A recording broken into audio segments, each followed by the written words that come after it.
Can you keep a secret? I hate my job. Being a detective in this town is nothing like what I expected. The last exciting thing that happened was when Mrs. Robinson's cat went missing. He was found under her bed. All I want is to serve justice. To be the man people look up to. I want to be a hero.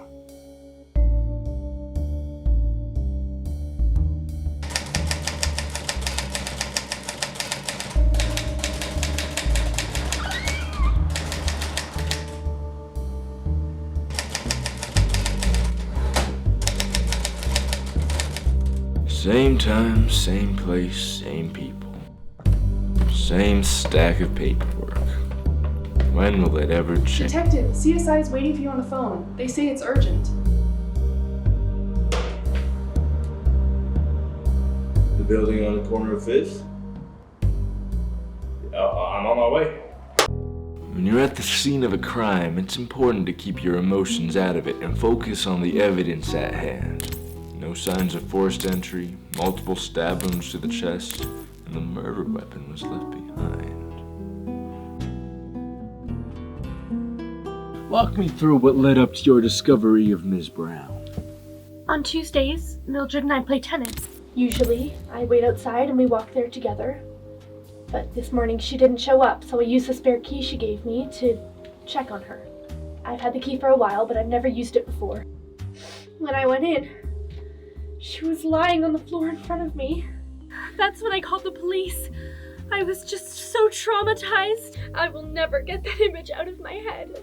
You're the only one with access to her apartment? Where were you the night of the murder? In my apartment, of course. And were there any witnesses that can vouch for you? Were you with anyone? No, of course not. Why aren't you questioning her sister Alice? They were always fighting. I even think that Alice was over at Mildred's last night. Why were you at your sister's house last night? Do you visit her often? Visit her every time I'm in town. My husband and I live in the countryside. And have you and your sister always been close? Yes, we have. Recently I haven't been able to see her as much. She's always with that boyfriend of hers. This man? Yes. You were the last person to see your sister alive. Was she acting strange? I wasn't the last person to see her alive. Harold went in the apartment after I left. At least I thought it was him. All I saw was this ripped, cheap trench coat. That told me everything I needed to know. His mama obviously didn't teach him how to greet a lady. Harold, how long had you and Miss Brown been courting before she died? I met her at the soda shop on 4th about 3 months ago. And, where were you the night of the murder? I wasn't at her apartment, I was out. Where were you? Like I said, I was out. Well, I find that hard to believe considering a witness just told me you were at her apartment last night. What? Who told you that? I'm at liberty to disclose that information. Whoever told you that's lying. I was out. Alice called me after she came home from Mildred's last night. She was super upset, talking on and on about Harry. She didn't think that he was right for her. Do you think that Harold was a good pick? To be honest, I don't think that they're the best match. But Alice seemed to have it out for him. What were you and your sister arguing about last night? You know, just sibling stuff. What kind of sibling stuff? I'd rather not say. Does it have anything to do with the passing of Miss Brown? Of course not. I would never hurt my sister. Forgive me, Miss Burnham, but I find that hard to believe considering you have been telling me nothing thus far. It was only an argument. That boyfriend of hers is no good for her. I was just telling her to break up with him. What don't you like about Harold? Well, my husband has heard some whisperings about Harold, most of which sound illegal. I mean, he has tons of money, but no job, which I've always found shady. After I figured out what he was doing, I knew I had to save my sister. That's why I went over that night. But she wouldn't listen to me.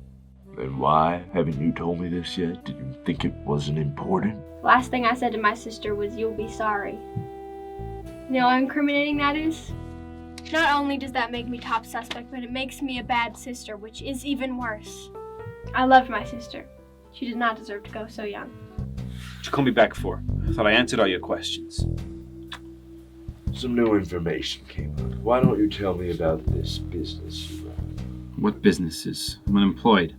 Well, I have multiple sources telling me how much they love one of your establishments. Is that where you were last night? No? I have no idea what you're talking about. Harold, be reasonable. Fine. I was at Rose's last night, but I was only there to end it. I was wanting us to tell Millie so we could be together. But I told her that I loved Millie more. It's in these final moments of the case when one truly appreciates a good smoke. When the whole picture can be seen and justice can be served. Are you ready? I never would have guessed. Why did you call me back here? Do you have any more questions? No, I think I've got all the answers I need. Let me see if I've got this straight.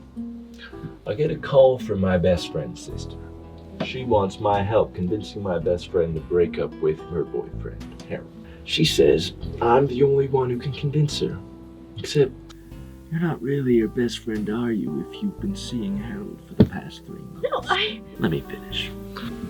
Harold comes over, same as usual, but things feel a little off between the two of you. He tells you that he never loved you and that he's never going to leave Mildred. Once he leaves, you snap. You grab a knife on your way out, rush over to Mildred's apartment, you open the door and stab your best friend in the chest. No, I didn't! Once Mildred was out of the picture, you hoped that you and Harold could finally be together. Is that right? No, I would never! Take her away! No, I'm innocent, I swear! No, I swear! 9 times out of 10, they never confess. It's days like these when I remember why I chose this job. I get to see the justice system being used for good and bring closure to the victim's family, restoring the peace that was taken from this town when they heard a killer was amongst them.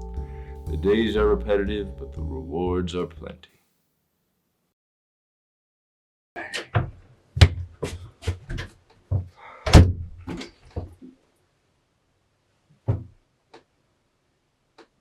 You said you can keep a secret, right?